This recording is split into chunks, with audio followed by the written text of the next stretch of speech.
سورۃ الفتح آیت نمبر 18، سورہ فتح کا تیسرا رکوع۔ لقد رضی اللہ عن المؤمنین، بے شک اللہ تعالی مومنوں سے راضی ہو گیا۔ اذ یبایعونک تحت الشجرۃ، جب وہ آپ سے بیعت کرنے لگے درخت کے نیچے۔ ہم اس بیعت رضوان کی حکمت سن چکے کہ نبی اکرم صلی اللہ علیہ وآلہ وسلم باوجود اس کے کہ آپ جانتے ہیں کہ حضرت عثمان غنی رضی اللہ تعالی عنہ زندہ ہیں، انہیں شہید نہیں کیا گیا، لیکن اس کے باوجود آپ نے صحابہ کرام سے بیعت لی۔ صحابہ کرام نے جذبات کا اظہار کیا۔ یہ سب کچھ اس لیے تھا تاکہ کافروں پر رعب و دبدبہ طاری ہو جائے۔ جن صحابہ کرام نے جان مال سب کچھ قربان کرنے کی بیعت کی، یہ عمل اللہ تعالیٰ کو بہت پسند آیا، اور اس عمل کی برکتیں یہ ظاہر ہوئیں کہ پھر اس کے بعد کافر کبھی بھی مسلمانوں پر حملہ کرنے کی جرأت نہ کر سکے، کیونکہ انہوں نے مسلمانوں کے جوش اور ولولے کو دیکھا۔ فرمایا جن لوگوں نے درخت کے نیچے بیعت کی، اللہ رب العالمین ایسے مومنوں سے راضی ہوا، اسی لیے اسے بیعت رضوان کہتے ہیں۔ فَعَلِمَ مَا فِي قُلُوبِهِمْ، پس اللہ تعالیٰ جانتا ہے جو کچھ ان کے دلوں میں ہے۔ فَأَنزَلَ السَّكِينَةَ عَلَيْهِمْ، پس اللہ تعالیٰ نے مومنوں پر سکینے کو نازل کیا۔ وَأَثَابَهُمْ فَتْحًا قَرِيبًا، اور ایک قریبی فتح کی بشارت انہیں عطا فرمائی۔ وہ فتح خیبر ہے، اور پھر اس کے بعد فتح مکہ ہے۔ مسلمان ایسے حالات میں گھبرانے کے بجائے اللہ تعالیٰ نے ان پر سکینے اطمینان کو نازل کیا، اور ان کی جذبات اور بڑھ گئے۔ وَمَغَانِمَ كَثِيرَةً، اور بہت ساری غنیمتوں کا اللہ تعالیٰ نے صلہ دینے کا وعدہ فرمایا۔ یأخذونہا، جو مسلمان ان غنیمتوں کو حاصل کریں گے۔ وَكَانَ اللَّهُ عَزِيزًا حَكِيمًا، اور اللہ تعالی غالب حکمت والا ہے۔ وَعَدَكُمُ اللَّهُ مَغَانِمَ كَثِيرَةً، اور اللہ نے وعدہ فرمایا، اللہ نے تم سے وعدہ فرمایا بے شمار غنیمتوں کا۔ تأخذونہا، جو تم حاصل کرو گے۔ مستقبل میں کئی فتوحات ہوں گی۔ فعجل لکم ہذہ، پس اللہ تعالیٰ نے تمہارے لیے اس فتح کو جلدی عطا فرمایا۔ یہ فتح تمہیں جلد عطا فرمائی۔ فتح خیبر اور اس کا مال غنیمت فوراً ہے، اور اس کے بعد بے شمار فتوحات ہیں اور بے شمار مال غنیمت ہے۔ وَكَفَّ أَيْدِيَ النَّاسِ عَنْكُمْ، اور اللہ تعالیٰ نے لوگوں کے ہاتھوں کو تم سے روکا، کافر تم پر حملہ نہ کر سکے۔ وَلِتَكُونَ آیَةً لِلْمُؤْمِنِينَ، اور ان تمام باتوں کو اللہ تعالیٰ نے، اس فتح کو اور ان تمام باتوں کو اللہ تعالیٰ نے مومنوں کے لیے نشانی بنایا کہ مومن جب مکے سے مدینے جاتے ہیں، مدینے پہنچتے ہی انہیں خیبر کی طرف روانہ ہونے کا حکم ہوتا ہے، اور بڑی آسانی سے چند دنوں میں خیبر کا قلعہ، جو یہودیوں کا سب سے مضبوط قلعہ تھا، وہ فتح ہو گیا۔ تو یہ مزید ایمان والوں کے دلوں کو مضبوط کرنے کے لیے ہے۔ وَيَهْدِيَكُمْ صِرَاطًا مُسْتَقِيمًا، اور اللہ تعالیٰ تمہیں سیدھا راستہ دکھاتا ہے۔ وَأُخْرَى لَمْ تَقْدِرُوا عَلَيْهَا، اور دوسری وہ فتوحات کہ جن پر تم قادر نہیں ہو۔ قَدْ أَحَاطَ اللَّهُ بِهَا، اللہ تعالیٰ نے ان فتوحات کو گھیر لیا، یعنی وہ بھی ان قریب تمہیں حاصل ہوں گی۔ وہ اخرى سے مراد مکہ مکرمہ کی فتح ہے کہ بظاہر تم عمرہ تک نہ کر سکے، لیکن اب ان قریب تمہیں مکے کی فتح ہوگی، بظاہر تو محسوس نہیں ہوتا، لیکن اللہ تعالیٰ یہ عطا فرمائے گا۔ وَكَانَ اللَّهُ عَلَى كُلِّ شَيْءٍ قَدِيرًا، اور اللہ تعالیٰ ہر چاہت پر قادر ہے۔ وَلَوْ قَاتَلَكُمُ الَّذِينَ كَفَرُوا، اور اگر کافر تم سے جنگ لڑتے اس موقع پر جب تم عمرے کی نیت سے گئے تھے، اگر اس وقت تم پر حملہ کر دیتے، لَوَلَّوُا الْأَدْبَارَ، اس وقت کافر تمہارا مقابلہ نہ کر سکتے۔ لَوَلَّوُا الْأَدْبَارَ، پیٹ پھیر کر وہ بھاگ جاتے۔ ثُمَّ لَا يَجِدُونَ وَلِيًّا وَلَا نَصِيرًا، پھر وہ نہ اپنا کوئی دوست پاتے اور نہ ہی مددگار۔ یعنی اگر بالفرض 1400 صحابہ کرام پر کافر حملہ کر دیتے، تب بھی مکہ مکرمہ فتح ہو جاتا اور کافروں کو شکست ہوتی، مگر اس میں خطرہ یہ تھا کہ جو مسلمان ایمان چھپائے ہوئے مکے میں رہتے ہیں تو وہ بھی لپیٹ میں آ جاتے۔ سنت اللہ التی قد خلت من قبل، یہ اللہ رب العالمین کا مقرر کیا ہوا وہ طریقہ ہے جو پہلے سے چلا آ رہا ہے کہ رب العالمین حق کو فتح عطا فرماتا ہے۔ وَلَن تَجِدَ لِسُنَّتِ اللَّهِ تَبْدِيلًا، اور ہرگز تم اللہ کے بنائے ہوئے طریقے کو تبدیل شدہ نہیں پاؤ گے۔ یقیناً حق کو فتح ہوتی ہے، سچ بظاہر وہ کڑوا ہے، جھوٹ میں وقتی آسانی ہے۔ جھوٹا آدمی ظالم بظاہر یہ محسوس ہوتا ہے کہ وہ سب کچھ کر رہا ہے، مگر آخر کار ظالم کو شکست ہے، آخر کار ظالم کے لیے تباہی ہے۔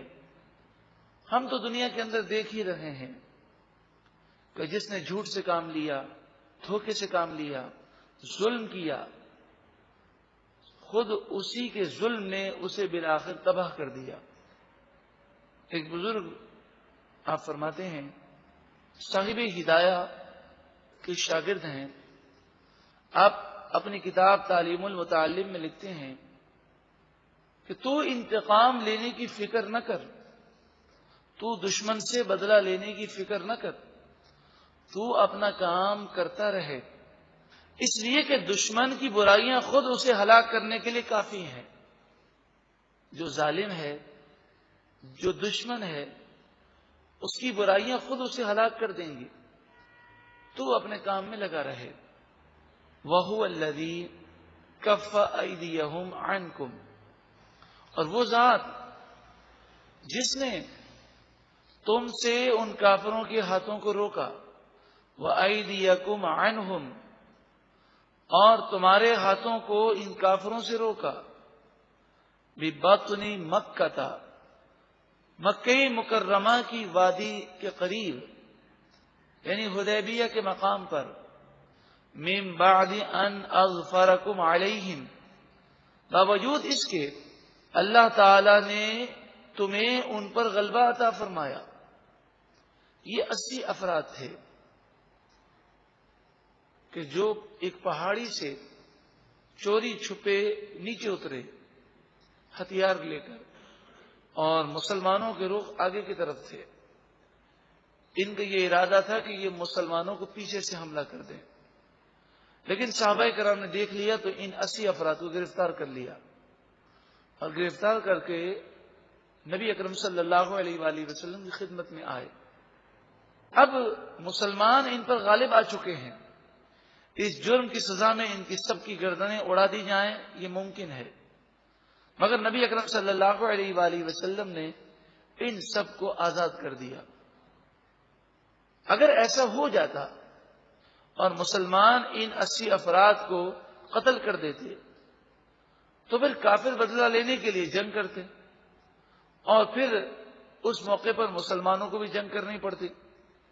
اب ذی قعدہ کا مہینہ تھا، مسلمان عمرے کا احرام باندھے ہوئے تھے، حرم شریف میں ہیں، تین باتیں ہیں۔ پھر اس کے علاوہ جو ایک اور مسئلہ تھا وہ یہ تھا کہ مکہ اس صورت میں فتح ہو جاتا مگر رہتی دنیا تک لوگ یہی کہتے کہ مسلمان عمرہ کرنے کے لیے آئے تھے اور در حقیقت وہ عمرے کے بہانے مکے پر انہوں نے حملہ کیا، کیونکہ حقیقت حال تو لوگ نہ جان سکتے۔ کافر یہ پروپیگنڈا کر دیتے کہ مسلمانوں نے پہلے تو احرام باندھ کر وہ مکے کے قریب آئے اور دھوکہ دے کر انہوں نے پھر مکے پر حملہ کر دیا، اور دنیا یہ نہ جانتی کہ مسلمان آئے تو عمرے کے لیے تھے۔ مگر جب کافروں نے 80 جاسوس بھیجے، مسلمانوں نے انہیں سزا دی تو پھر کافروں نے حملہ کیا۔ اس طرح کی بہت ساری باتیں تھیں، اور خصوصاً وہ بات کہ مکہ مکرمہ میں مومن ہیں جو اپنے ایمان کو چھپائے ہوئے ہیں، ان کا مکے سے نکلنا ضروری ہے اور ان کے ایمان کا اظہار کرنا ضروری ہے۔ وَكَانَ اللَّهُ بِمَا تَعْمَلُونَ بَصِيرًا، اور اللہ تعالیٰ تمہارے تمام کاموں کو دیکھنے والا ہے۔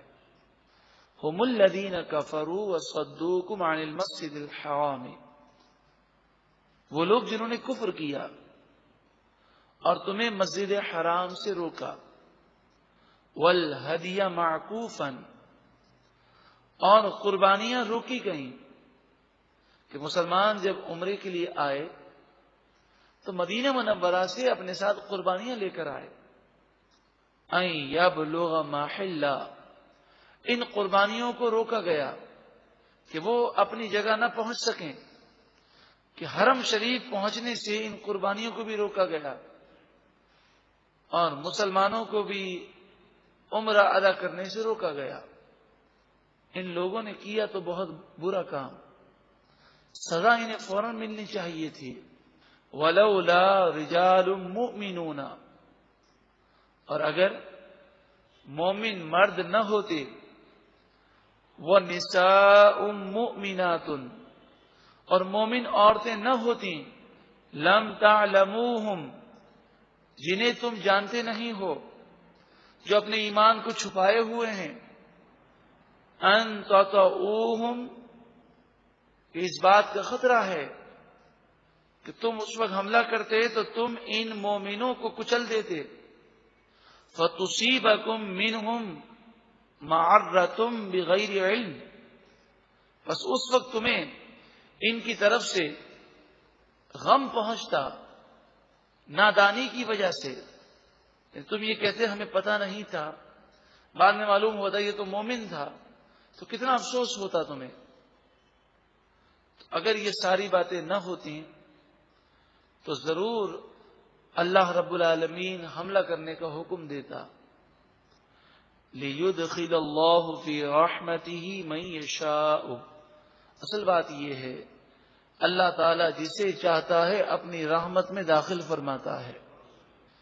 تو مسلمانوں کو اللہ تعالیٰ نے اپنی رحمت میں داخل کیا، وہ جان بوجھ کر بھی غلطیوں سے محفوظ رہے، اور انجان میں نادانستہ طور پر جو غلطیاں ہوں اس سے بھی اللہ نے مسلمانوں کو بچایا، کیونکہ سیاسی طور پر یہ بہت بڑا نقصان ہوتا، کیونکہ نادانستہ طور پر بھی اگر مسلمان مکے میں موجود ان مسلمانوں کو قتل کر دیتے تو ان کے وہ رشتہ دار کہ جو مسلمان ہیں انہیں شدید رنج پہنچتا، اور وہ کہتے یہ مسلمان کیسے ہیں کہ انہوں نے ہمارے مسلمان بھائیوں کو شہید کر دیا، حالانکہ شرعی طور پر یہ عذر موجود تھا کہ ہمیں نہیں معلوم تھا کہ مسلمان ہیں، ہم تو انہیں کافر سمجھے۔ مگر جذبات اور جس کے یہاں پر میت ہو جائے اس کے حالات وہ انسان کے کنٹرول میں نہیں ہوتے، وہ جذبات کی کیفیات، اور کچھ ایسے بھی ہوتے کہ وہ اپنے دین اسلام سے ہی پھر جاتے۔ اللہ رب العالمین نے اپنی رحمت میں مسلمانوں کو لے لیا اور نادانستہ بھی خطا سے انہیں محفوظ فرمایا۔ اے مالک و مولا تو ہم پر بھی کرم فرما، جان بوجھ کر گناہوں سے بھی بچا اور انجان میں بھی گناہوں سے محفوظ فرما۔ لو تزیلوا، اگر وہ جدا ہو جاتے یعنی مسلمان کافروں سے ممتاز ہو جاتے، لعذبنا الذین کفروا منہم عذابا علیما، تو ہم ضرور ان میں کے کافروں کو دردناک عذاب دیتے۔ یعنی یہ 1400 صحابہ کرام کافروں کو شدید شکست دیتے اور انہیں بہت اچھا سبق سکھا دیتے۔ ایک تو کانسیپٹ یہ ہے کہ مسلمان جب وہاں سے نکلے تو ایک نظریہ تو یہ ذہن میں آتا ہے کہ اچھا وہ جنگ نہ ہوئی، مسلمانوں سے بہت بڑی غلطی ہو گئی، ان کو عمرہ کرنے کے لیے نہیں جانا چاہیے تھا، حالات اور جنگی حکمت عملی کے خلاف تھا۔ ایک تو اس طرح کی باتیں ہیں، لیکن قرآن نے ان باتوں کا ذکر نہیں کیا، بلکہ قرآن مجید فرقان حمید نے یہ بیان کیا کہ اس وقت مسلمان جس جذبے کے ساتھ تھے، اگر کافر حملہ کرتے تو مسلمان انہیں منہ توڑ جواب دیتے۔ یہ تو صرف رب العالمین کی مصلحت اور حکمت ہے جو مسلمانوں کے لیے ہے کہ 2 سال کے بعد پھر مکہ فتح ہوا، بغیر جنگ کے اور بغیر تلوار چلائے، اور پھر اس کے بعد جوگ در جوگ کافر مسلمان ہونے لگے۔ اذ جعل، یاد کرو جب، جعل الذین کفروا فی قلوبہم الحمیۃ، وہ کافر جن کے دلوں میں ضد تھی، مخالفت اور ضد، یاد کرو جب ان کافروں نے جو ضدی ہیں حمیت الجاہلیت، جاہلیت والی ضد کی کہ نہیں ابھی اس سال تو عمرہ کرنا ہی نہیں دیں گے، آئندہ سال آئیں 3 دن کے لیے ہم مکہ خالی کر دیں گے۔ خالی سے مراد یہ کہ ان کو آنے دیں گے اور یہ عمرہ کر سکتے ہیں۔ ارے بھائی 3 دن کے لیے آئندہ سال تم عمرے کی اجازت دینے کو تیار ہو تو اس سال عمرے کی اجازت کیوں نہیں دے رہے؟ لیکن ان کی ایک ضد تھی کہ سیاسی طور پر ہم دنیا کو یہ دکھانا چاہتے ہیں کہ مسلمانوں کو ہم نے روک دیا تو وہ نہ آ سکے، اور آئندہ سال آئیں گے تو ہماری اجازت سے آئیں گے۔ تو وہ اپنا روب و دبدبا عرب کے لوگوں پر بٹھانا چاہتے تھے، اور یہ ایک جاہلیت والی ضد تھی۔ مسلمان بھی اگر ضد کرتے کہ نہیں اسی سال عمرہ کرنا ہے تو اس کا نتیجہ جنگ ہوتی، اور جنگ کی صورت میں وہی نقصانات ہیں جو پہلے ذکر کیے گئے۔ فَأَنزَلَ اللَّهُ سَكِينَتَهُ عَلَى رَسُولِهِ وَعَلَى الْمُؤْمِنِينَ، پس اللہ تعالی نے اپنے رسول پر اور مومنوں پر اطمینان اور سکینے کو نازل فرمایا، اور انہوں نے کہا ٹھیک ہے اس سال نہیں آئندہ سال ہم عمرے کے لیے آئیں گے، کوئی بات نہیں۔ وَأَلْزَمَهُمْ كَلِمَةَ التَّقْوَى، اور تقوی اور پرہیزگاری کا کلمہ ان مسلمانوں کے دلوں میں پختہ کر دیا۔ مسلمان متقی اور پرہیزگار ہیں، اسی پر وہ قائم رہے۔ وَكَانُوا أَحَقَّ بِهَا وَأَهْلَهَا، مسلمان ہی تقوی کے زیادہ حقدار ہیں اور زیادہ اہل ہیں۔ وَكَانَ اللَّهُ بِكُلِّ شَيْءٍ عَلِيمًا، اور اللہ تعالی ہر چیز کو خوب جاننے والا ہے۔ یہاں پر بعض مفسرین یہ بیان کرتے ہیں کہ بسا اوقات بعض فیصلے ایسے ہوتے ہیں کہ جس میں دنیا یہ کہتی ہے کہ فلاں کی جیت ہو گئی، فلاں کی ہار ہو گئی، لیکن جنگی حکمت عملی کے مطابق یا ہمارے حالات کے مطابق ہمارا فیصلہ درست ہوتا ہے، لیکن پھر لوگوں کے کہنے کی وجہ سے اور ان کی ملامت کرنے کی وجہ سے ہم اپنے فیصلے کے بارے میں پیچھے ہٹ جاتے ہیں، اور ہم کہتے ہیں نہیں یہ کریں گے تو لوگ کیا کہیں گے، جناب یہ تو بزدل بن گیا۔ لیکن ان آیات سے معلوم یہ ہوا کہ ہمیں یہ نہیں دیکھنا چاہیے کہ لوگ کیا کہہ رہے ہیں۔ اگر کوئی ہم فیصلہ کرتے ہیں اور وہ فیصلہ ہمارے حق میں بہتر ہے، چاہے وقتی طور پر ہمیں 2 قدم پیچھے ہٹنا پڑے، لیکن کبھی کبھی ایسا ہوتا ہے کہ 2 قدم پیچھے ہٹ کر آپ نے دیکھا ہوگا کہ جب کسی پر جنگ کے میدان میں حملہ کرنا ہوتا ہے تو بسا اوقات جنگی حکمت عملی کے تحت مجاہد کو کئی قدم پیچھے ہٹ کر پھر دوبارہ حملہ کرنا پڑتا ہے۔ تو جب وہ چند قدم پیچھے ہٹتا ہے، دیکھنے والا تو یہی کہے گا دیکھو بزدل پیچھے ہٹ رہا ہے، لیکن جو سمجھدار ہے وہ یہی کہے گا کہ وہ پیچھے ہٹ کر پوزیشن لے رہا ہے۔ تو جب تک انسان کسی بھی معاملے میں دانش مندی اور ہوشیاری جس چیز کو سمجھے اسی کو اختیار کرے، اور لوگوں کی خاطر وہ اپنا نقصان نہ کرے اور ضد کی کیفیات میں وہ شکار نہ ہو۔